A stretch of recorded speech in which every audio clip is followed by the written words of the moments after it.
사람이 태어나서 배우고 일하고 그렇게 세월이 지나서 경력이 쌓이게 됩니다. 그 중에서 다른 사람보다 탁월한 실력자가 되는 사람들이 있습니다. 이 사람들이 지도자가 되고 리더가 됩니다. 그 집단의 리더는 가장 많이 알고 그 일을 가장 잘하는 사람들입니다. 그래서 사람들은 그들의 가르침을 기다립니다. 그래서 리더들은 본능적으로 가르쳐야 한다는 생각 속에 살아갑니다. 리더에게는 그럴 수 있는 권한도 주어집니다. 결국 지도자의 수준이 그 집단의 수준이 된다 하는 것입니다.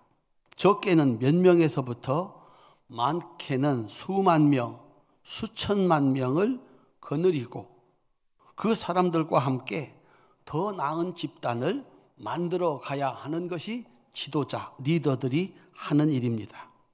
어떻게 하면 더 나은 환경을 만드는 좋은 리더가 될 수 있을까? 이렇게 한번 해보시지요. 이렇게 돕는 사람들이 있습니다. 캐나다에서 올해의 코치상을 받은 그런 분이 계십니다. 마이클 번게이 스테니어라고 하는 사람이 있는데 이분이 책을 한 권 썼습니다. 좋은 리더가 되고 싶습니까? 한번 따라 하실까요? 좋은 리더가 되고 싶으십니까? 좋은 리더가 되기 싫은 사람이 어디 있겠습니까? 이 책의 핵심은 좋은 리더가 되려고 하면 질문은 조금 더 많이 하고 충고는 덜 해야 된다 하는 것입니다. 얼마 전에 제가 경험한 그 경험의 실체도 알게 됐습니다. 나이를 먹게 되고 목회 경력이 이렇게 쌓이게 되고 선배들이 은퇴를 하고 그러니까 어느덧 똘똘한 후배들이 저한테 물어오기 시작했습니다. 그래서 그들의 질문에 대해서 대답을 해야 되는 위치에 오게 됐습니다. 세상 우스갯소리에 나이를 먹으면 입을 닫고 주머니는 열어야 대접을 받는다고 했는데 어느 날 내가 보니까 말을 많이 하는 사람이 되어 있었습니다. 그래서 집에 돌아가서 야 이게 어떻게 된 거냐? 내가 말을 너무 많이 했구나. 물어온다고 해서 들어준다고 그래서 말을 너무 많이 했구나. 그리고 보니까 사람은 누구든지 상대방의 말을 듣는 대신 말을 하려고 하는 강력한 충동이 있습니다. 내가 그보다 더 잘 안다.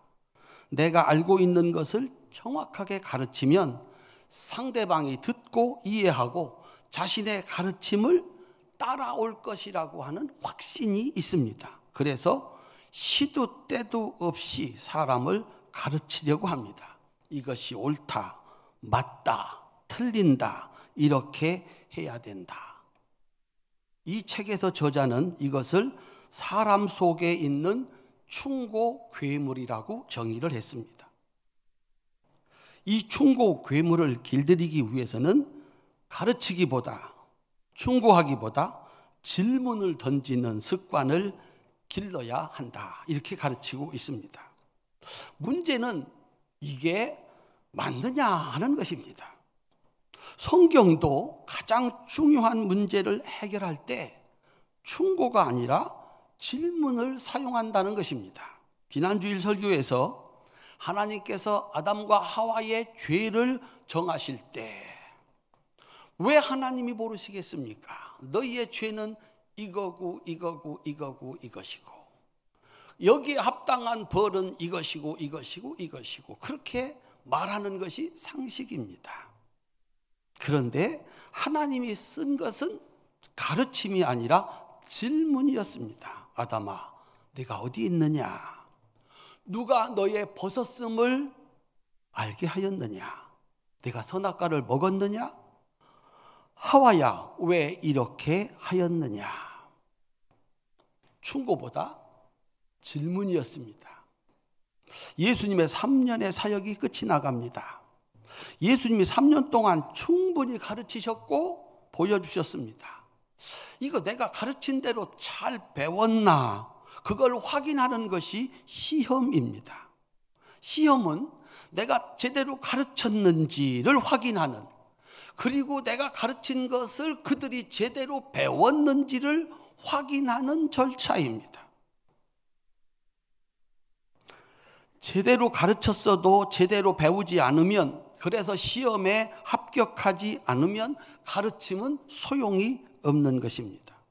예수님은 사역을 정리하면서 제자들에게 그 가르침을 다시 확인하는 대신에 두 가지 질문을 하셨습니다. 첫째, 13절입니다.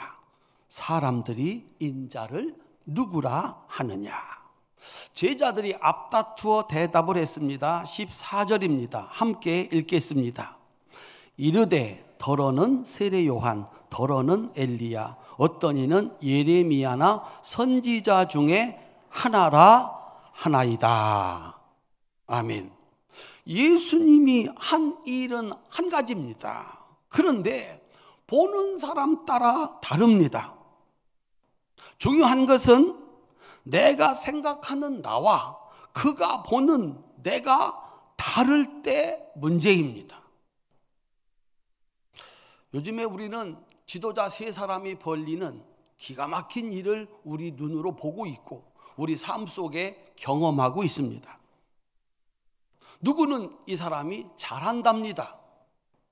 그런데 절반은 잘 못한답니다. 누구는 꼭 이 사람이어야 된답니다. 그런데 누구는 절대로 이 사람이면 안 된다는 것입니다. 세상은 혼란에 빠져 있습니다. 내가 가르친 것이 문제가 아니라, 내가 보여준 것이 문제가 아니라 그가 무엇을 보았고 무엇을 배웠느냐 하는 것입니다. 물건을 만드는 사람은 내가 만들고 싶은 물건을 만드는 것이 아니라 고객이 필요한 물건을 만들어야 됩니다. 물건을 파는 사람은 내가 팔고 싶은 물건을 파는 것이 아니라 고객이 필요한 물건을 팔아야 됩니다. 더 중요한 것은 고객이 필요를 느끼지 못할 때 그에게 정말 필요한 것이 무엇인지를 알아서 만들어야 됩니다. 그런 기업을, 시대를 선도하는 기업이라고 얘기합니다. 단순히 고객의 필요를 따라가는 회사는 그 필요가 사라지면 쓸모없게 되어서 회사도 사라지고 마는 것입니다. 카메라가 필름 시대가 있었습니다. 아주 오랫동안 필름으로 사진을 찍어서 인화해서 사진을 만드는 시대가 있었습니다. 그때 코닥이라는 회사가 세계 제일이었습니다. 그런데 앞으로 스마트폰과 함께 필름이 필요 없는 디지털 시대가 온다는 사실을 누가 알았을까요? 누가 가장 먼저 알았을까요? 코닥에서 가장 먼저 알았습니다. 그런데 그들은 지금 누리는 이득과 영광을 쉽게 포기할 수 없었습니다. 지도자들이 디지털로 된 카메라 도입하기를 주저하는 사이에 그들의 영광도 그들의 생존도 사라질 변화가 찾아왔던 것입니다. 누구도 손안의 컴퓨터의 필요성을 상상도 하지 못할 때 그것이 얼마나 필요하고 얼마나 좋은지를 알아서 먼저 만든 사람들이 있었습니다. 고객의 현재 필요를 넘어서서 진정으로 그에게 필요한 것이 무엇인지를 알아서 만들어낼 때 그 지도자는 그 집단을 복된 집단으로 만들 수가 있습니다. 자녀가, 제자들이, 사람들이 생각하지 못하지만 만들어내면 정말 필요한 것, 가르쳐서 알게 하면 정말 좋은 것, 그것을 먼저 알고 만들어내야 되는 것이 지도자가 해야 할 일입니다. 사랑하는 성도님들, 무엇을 가르쳐 똑같이 해야 된다면 내가 가르친 것이 아니라 그가 배운 것이 문제라는 것입니다. 예수님 사역 3년 동안 하셨는데 한 가지였습니다. 그런데 그들의 눈에는 보이는 것이 각각 달랐습니다. 어리석은 사람들은 보이는 대로 보는 것이 아니라 보고 싶은 것만 본다고 합니다. 들리는 대로 들어야 되는데 듣고 싶은 것만 듣는다고 합니다. 광야의 청빈과 죽음을 두려워하지 않는 용기를 가지고 선포하는 것을 가치 있게 여겼던 사람들은 예수님을 보면서 세례 요한과 같다 그랬습니다. 하늘의 능력이 필요했던 사람들에게 예수님은 엘리야 같다 그랬습니다. 말씀을 전하다가 순환을 당한 예레미야를 귀중하게 생각하는 사람들은 예수님이 예레미야 같다 그랬습니다. 하나님의 말씀을 잘 가르쳐 주기를 바라는 고상한 사람들은 예수님은 선지자라고 했습니다. 예수님이 그들의 필요를 채워줬습니다. 환호했습니다. 그런데 그들의 필요를 채워주지 않을 때 예수님을 떠났고 배신했고 분노했고 마지막에 죽였습니다. 예수님 필요 없다. 문제는 그들에게 정말 예수님은 필요가 없는가 하는 것입니다. 필요가 끝났는가 하는 것입니다. 이제 제자들을 향해서 예수님께서 질문을 하십니다. 첫 번째 질문, 사람들이 나를 누구라 하더냐? 두 번째 질문입니다. 15절입니다. 함께 읽겠습니다. 이르시되 너희는 나를 누구라 하느냐? 다른 사람들의 생각이 아니라 너에게 나는 누구냐? 너는 나에게서 무엇을 기대하느냐?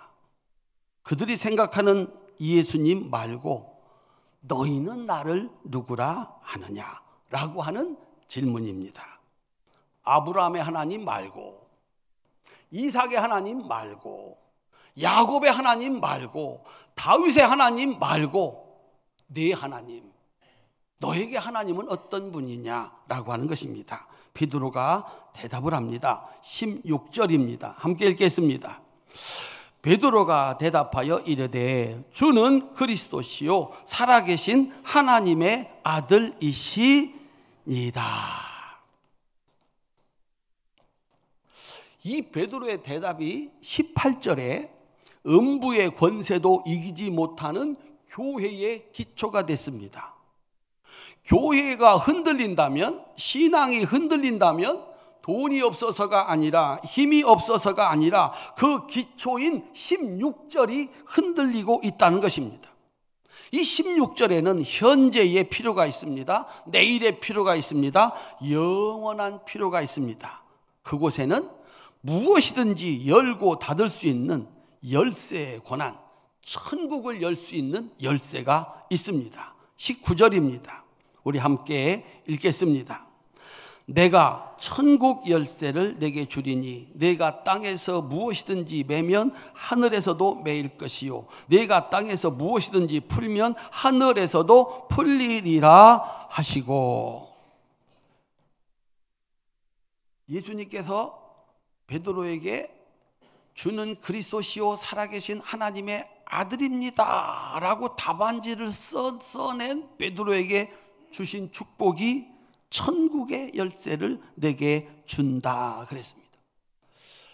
베드로는 이것을 어떻게 알았을까?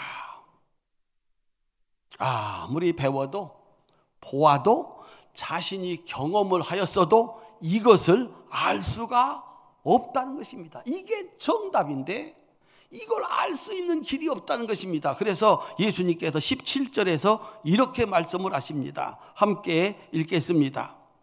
예수께서 대답하여 이르시되 바요나 시모나 내가 복이 있도다. 이를 내게 알게 하니는 혈육이 아니요 하늘에 계신 내 아버지시니라.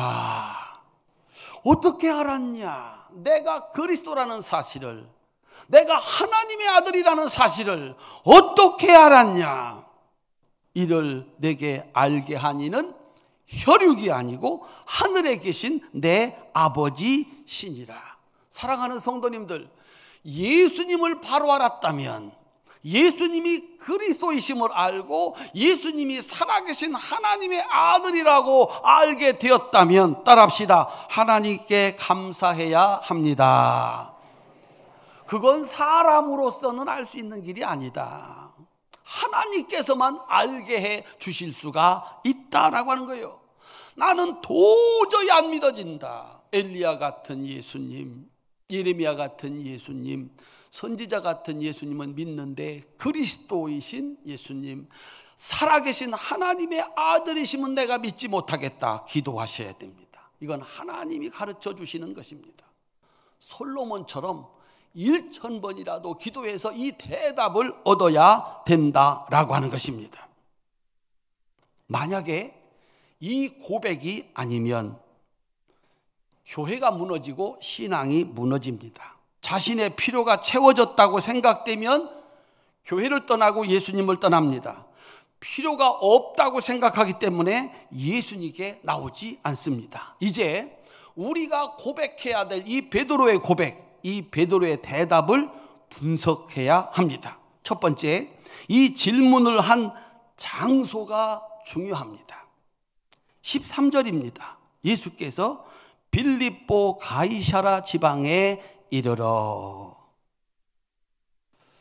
여기서 마지막 시험을 치릅니다. 예수님께서 제자 훈련을 마치는 졸업식, 그 장소로 가이사랴 빌립보를 선택했습니다. 예수님이 탄생하신 나사렛도 아니고 3년 동안 제자들을 가르쳤던 갈릴리도 아니고 하나님의 아들이신 예수님의 집인 예루살렘 성전도 아니고 예수님이 3년 동안 사역하신 갈릴리로부터 북쪽으로 40km, 100리 떨어진 이스라엘의 최북단 경계선 가이사랴 빌립보를 선택하시고 거기서 졸업식을 하는 겁니다. 왜 그곳일까? 왜 그곳에서 그의 사역을 마치는 것일까? 우리 성도님들이 보내주셔서 성지순례 갔다 왔습니다. 성지순례의 축복, 가서 그곳을 볼 수 있다는 것입니다. 가이사랴 빌립보는 헤르몬산, 북쪽 이스라엘의 국경선, 헤르몬산이 얼마나 높은가? 그 꼭대기에 지금도 여름에도 눈이 쌓여 있습니다. 만년설이라고 그럽니다. 만년 전에 쌓인 눈이 매년 그곳에 쌓이고 쌓여서 여전히 존재하는, 그래서 그 헤르몬산에서 그 만년설이 녹아서 땅으로 들어갔다가 다시 솟아오르는 곳이 바로 요단강의 발원지, 구약에서 단이라고 하는 가이사랴 빌립보입니다. 여기를 가니까 성경이 하나 이해가 됐습니다. 남쪽 유다에서 시작해서 북쪽으로 올라가서 맨 꼭대기 요르단강의 근원, 발원지, 단지파가 맨 처음에 그곳에 갔던 그곳, 이야, 여기가 하나님께서 약속하신 젖과 꿀이 흐르는 땅이구나. 물이 활활 솟아오르는데 풍부한 물과 뜨거운 태양이 있습니다. 곡식이 잘 될까요? 안 될까요? 풍부한 물, 뜨거운 일조량, 풍부한 태양, 정말 풀밭이면 풀밭, 곡식이면 곡식, 소면 소, 양이면 양. 여기가 그 젖과 꿀이 흐르는 땅이구나. 로마의 임명을 받아서 이스라엘을 다스렸던 헤롯 왕이 그곳에 성을 건설하고 로마의 황제인 가이사와 자기의 이름인 빌립을 붙여서 가이사랴 빌립보 이렇게 정한 것입니다. 그 땅은 풍요의 땅이고 풍요의 시작입니다. 반대로 남쪽 유다는 메마른 광야 산지입니다. 변변한 나무 한 그루, 풀 한 그릇이 없는 황량한 돌산입니다. 그곳에는 신이 없습니다. 그곳에서 무엇을 세워놓고 무엇을 만들어 놓고 얼마나 많이 빈다고 해서 제사를 얼마나 잘 드린다고 해서 살 길이 있겠습니까? 물 한 방울, 풀 한 포기, 나무 한 그릇 없는 그곳에서 도대체 어떤 신에게 빌면 먹고 살 수 있을까요? 그래서 그곳은 신이 없습니다. 유다 산지 이 광야에 신은 한 분밖에 없습니다. 그분이 누구이십니까? 여호와 하나님, 세상을 창조하신 진짜 신. 이스라엘 백성들은 시온산, 그 산지 위에다가 성전을 짓고 하나님을 섬깁니다. 그곳은 아무것도 없는데 하나님이 계십니다. 따라합시다. 하나님은 진짜 신입니다. 그곳에서 이스라엘 백성들을 먹이는 겁니다.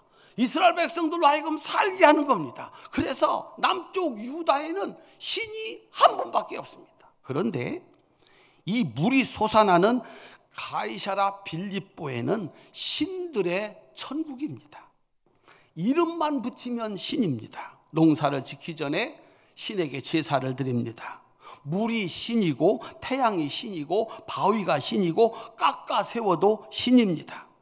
그들은 자신들이 만든 신에게 제사를 드리고 기도를 합니다. 응답이 될까요? 안 될까요?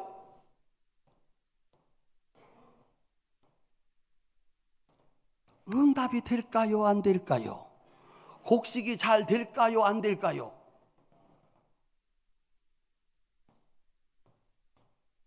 그곳은 언제나 풍요롭습니다. 어떤 신에게 빌어도 가을이 되면 곡식이 미어 터지고 열매가 그렇게 달 수가 없는 것입니다. 그래서 그들은 자신들이 만들어 놓고 거기 제사를 드렸더니 그 신들이 자기들에게 먹을 것을 주었다고 그렇게 믿는 곳입니다. 여러분들이 거기 가서 내가 신이다 해도 됩니다. 여러분들한테 와가지고 빌면 다 가을이 되면 그 풍요의 땅에서 복을 받아서 삽니다. 신들의 천국입니다. 바로 그곳에서 예수님이 묻습니다. 너희는 나를 누구라 하느냐? 여기 수많은 신들이 있다. 누가 진짜 신이냐? 이 신들 중에 최고는 누구냐? 라고 묻고 있는 겁니다. 사랑하는 성도님들, 혹 어려울 때 사람들이 혹은 잘 될 때 그들을 돕는 신이 있다고 믿고 정성을 다해서 그 신을 섬깁니다. 세상에는 신들 천국입니다. 진짜 신이냐 하는 것입니다. 우연히 된 걸 가지고, 행운으로 된 걸 가지고, 남다른 노력으로 된 걸 가지고 신이 도왔다라고 말하지 마라 하는 것입니다. 열심히 훈련하고 연습하고 그렇게 해서 골 넣고 이거 하지 마라. 예수님이 도와주셔서 골 넣었다고 하지 마라. 그때 상대방이 너무 피곤했고 판단을 잘못했고 나는 잘 찾고 그래서 들어간 것이지 예수님이 도와서 들어간 거 아니다. 진짜 신은 뭐냐? 사막 한가운데에서 40년 동안 200명 먹여 살려라. 사막 한가운데에서 200만 명을 40년 동안 먹여 살려라. 그게 진짜 신이다. 정말 고칠 수 없는 질병에서, 어떤 행운도 노력도 불가능한 상황에서, 이미 죽어버린 상황에서 살릴 수 있는 신, 도울 수 있는 신이 진짜 신이다. 집안에서 잘하는 거, 동네에서 잘하는 거, 우리나라에서 최고인 거 중요합니다. 문제는 세계 제일이 있다는 것입니다. 싸우려면, 힘자랑하려면 집에서 하지 말고, 가족을 대상으로 하지 말고, 한 회사에서 하지 말고, 같은 나라에서 하지 말고, 정말 그렇게 실력 있다면 세계 제일들과 겨루라는 것입니다. 가이사랴 빌립보, 사람들을 축복하여 풍요롭게 한다는 수많은 신들이 있는 그곳에서 더군다나 세계 제1의 제국 로마의 황제의 이름으로 지어진 성이 있는 그곳에서 예수님이 묻습니다. 따라합시다. 너희는 나를 누구라 하느냐? 여기 신들 많은데 이 중에 진짜 신은 누구냐라고 하는 것입니다. 베드로의 대답은 두 가지입니다. 첫째, 따라합시다. 당신은 그리스도이십니다. 그리스도, 기름 부음을 왔다. 히브리어 메시아를 헬라어로 번역한 것이 그리스도입니다. 그리스도 메시아는 하나님께서 그의 백성들을 구원하라고 보내신 사람들입니다. 하나님께서는 그의 백성들이 고난을 당할 때 그들을 구원하기 위해서 사람들을 보냈습니다. 사람들은 그들에게 기름을 부어가지고 구별을 했습니다. 이스라엘 백성들 가운데 기름을 부어서 구별한 하나님의 사람, 직업이 세 가지가 있었습니다. 하나는 왕이고, 하나는 선지자고, 하나는 제사장이었습니다. 하나님께서 보내셨습니다. 사람들이 그에게 기름을 부어 왕으로 세웁니다. 하나님이 능력으로 함께 하셔서 그로 하여금 왕 노릇을 하게 합니다. 백성들을 구원하게 하고 그 백성들을 지키게 합니다. 사람들이 사람에게 머리를 부어 선지자로 삼습니다. 하나님께서 그에게 말씀을 주셔서 이스라엘 백성들을 그 말씀으로 인도하게 하십니다. 기름을 부어서 제사장으로 삼습니다. 그 제사장이 백성들의 죄를 가지고 하나님 앞에 와서 제사를 드리면 그 죄를 다 없애십니다. 베드로가 대답합니다. 당신은 하나님께서 기름을 부으신 구원자 그리스도이십니다. 따라합시다. 당신은 그리스도이십니다.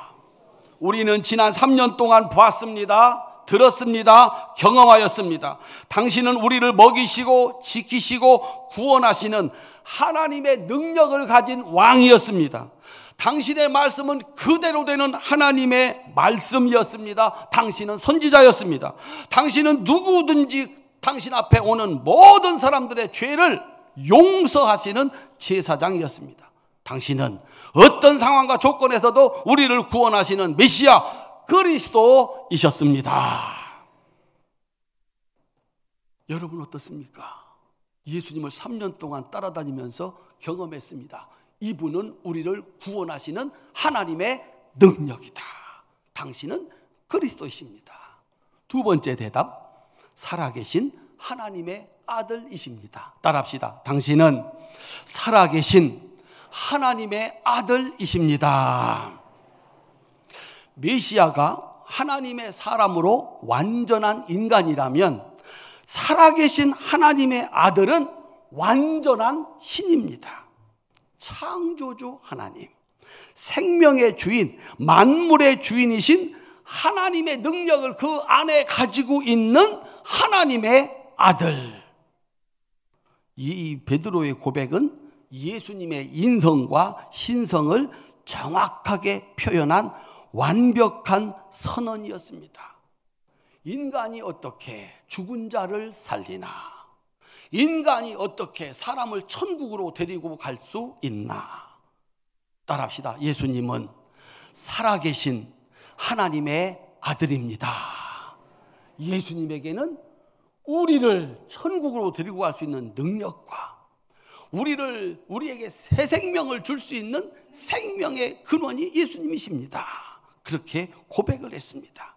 이 고백이 18절과 19절 합격했다 하시고 예수님이 축복해 주시는, 인정받고 예수님으로부터 인정받고 제자로 세움을 받는 대답이 됐던 겁니다. 18절 19절 함께 읽겠습니다.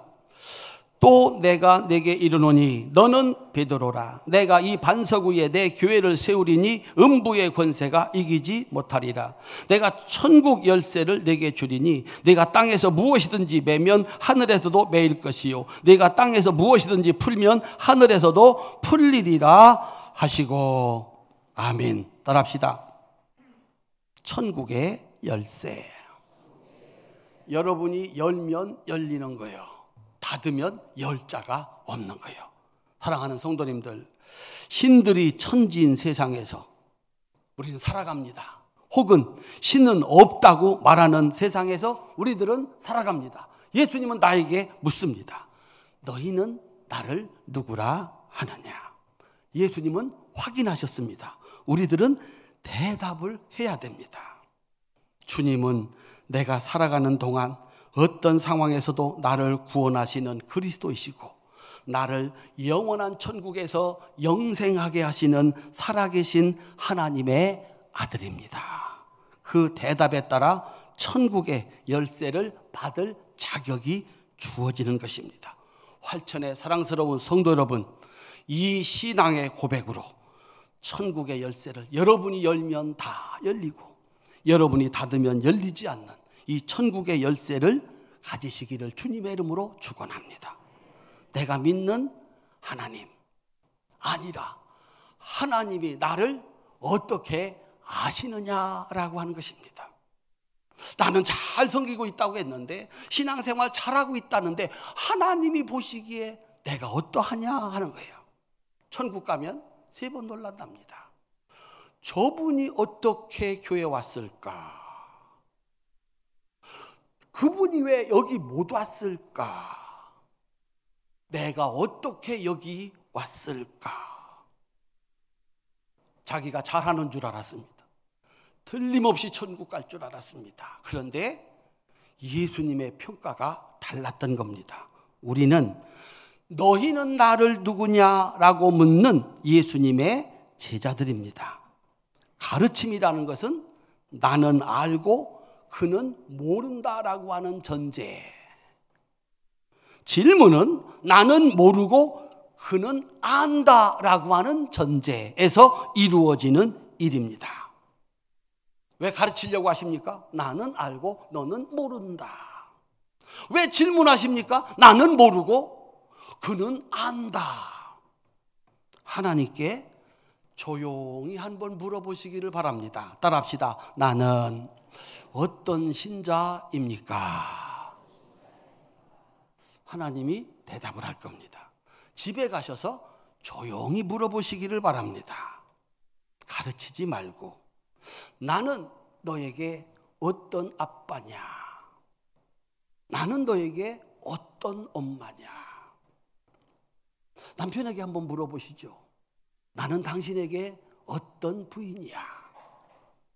아내에게 한번 물어보죠. 나는 당신에게 어떤 남편이야? 한 80점은 되지 않겠어? 그럼 부인들이 이렇게 대답할 겁니다. 솔직히 말해도 되겠습니까?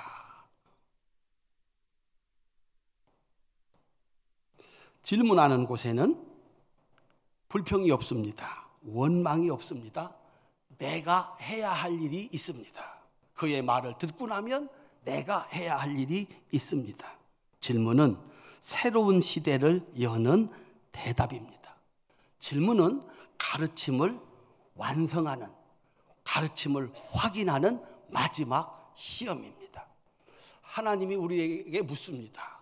너에게 나는 뭐냐? 너는 나에게 어떤 신이냐? 묻습니다. 그 대답에 따라 천국을 열 수도 있고 천국을 열지 못할 수도 있습니다. 필요할 때마다 필요한 예수님이 아니라 주님은 그리스도이십니다. 어떤 상황에서도 나를 구원하시는 구원자이십니다. 주님은 살아계신 하나님의 아들입니다. 하늘나라로 나를 데리고 가실 수 있는 분은 유일하게 당신뿐이 없습니다. 나에게 생명을 주실 수 있는 분은 당신밖에 없습니다. 누가 예수님을 떠나겠습니까? 어떻게 예수님을 떠나겠습니까? 앞으로 닥칠 일, 그리고 마지막 저 천국을 가야 되는데 어떻게 예수님을 떠날 수가 있겠습니까? 그래서 제자가 되는 겁니다. 우리 사랑하는 성도님들, 예수님 물었습니다. 하나님도 물었습니다. 우리는 하나님의 백성이고 우리는 예수님의 제자입니다. 하나님께 묻는 그곳에 대답이 있습니다. 사랑하는 이들에게 묻는 그곳에 대답이 있습니다.